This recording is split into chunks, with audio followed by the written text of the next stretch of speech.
ನೀವು ಈ ಭೂಮಿ ಮೇಲೆ ಯಾಕೆ ಬಂದಿದ್ದೀರಾ ಅಂತ ನಿಮ್ಗೇನಾದರೂ ಗೊತ್ತಿಲ್ಲ ಅಲ್ವಾ? ಅಫ್ಕೋರ್ಸ್ ಗೊತ್ತಿರಲ್ಲ. ಯಾಕೆಂದರೆ ನಾವು ಹುಟ್ಟೋವಾಗಲೇ ಎಲ್ಲ ಪ್ಲ್ಯಾನ್ ಮಾಡ್ಕೊಂಡು ಹುಟ್ಟಲ್ಲ. ಆದರೆ ನಮ್ಮ ದೇಹದಲ್ಲಿರೋ ಈ ಆತ್ಮ ಪ್ಲ್ಯಾನ್ ಮಾಡಿಕೊಂಡೇ ಹುಟ್ಟಿದೆ, ನಮ್ಮ ದೇಹದಲ್ಲಿ ಬಂದು ಸೇರಿಕೊಂಡಿದೆ.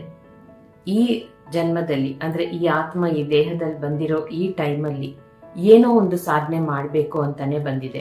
ಕಳೆದ ಜನ್ಮದಲ್ಲಿ ನಾವು ಮಾಡಿರುವಂಥ ಪಾಪ ಕರ್ಮಗಳನ್ನು ಕ್ಲೆನ್ಸ್ ಮಾಡಿಕೊಂಡು ಏನಾದರೂ ಅದ್ಭುತನ ನಾವು ಸಾಧನೆ ಮಾಡಿಬಿಟ್ಟೇ ಹೋಗಬೇಕು ಈ ಟೈಮಲ್ಲಿ ಅಂತ ಬಂದಿದೆ. ಆದರೆ ಬಂದ ಮೇಲೆ ನಮ್ಮೊಳಗಿರೋ ಆತ್ಮದ ಮಾತುಗಳನ್ನು ನಾವು ಕೇಳಿಸ್ಕೊಳ್ದೆ ನಾವೇನು ಮಾಡ್ತಾ ಇದ್ದೀವಿ?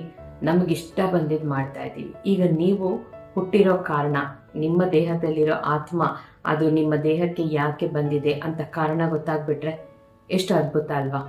ಗೊತ್ತಾಗುತ್ತೆ. ಹೇಗೆ ಅಂದರೆ, ದಿನ ನೀವು ಬೆಳಗ್ಗೆ ಮೆಡಿಟೇಷನ್ ಮಾಡೋವಾಗ ಮೆಡಿಟೇಷನ್ ಮಾಡಿಬಿಟ್ಟು ನಾನೊಬ್ಬ ಪವರ್ಫುಲ್ ಆತ್ಮ, ನಾನು ಯಾಕೆ ಹುಟ್ಟಿದ್ದೀನಿ, ನಾನು ಏನು ಸಾಧನೆ ಮಾಡೋಕೆ ಹುಟ್ಟಿದ್ದೀನಿ ಅಂತ ನನ್ನ ಆತ್ಮ ನನಗೆ ತಿಳಿಸುತ್ತೆ ಅಂತ ಹೇಳ್ಕೊಳ್ಳಿ ದಿನ.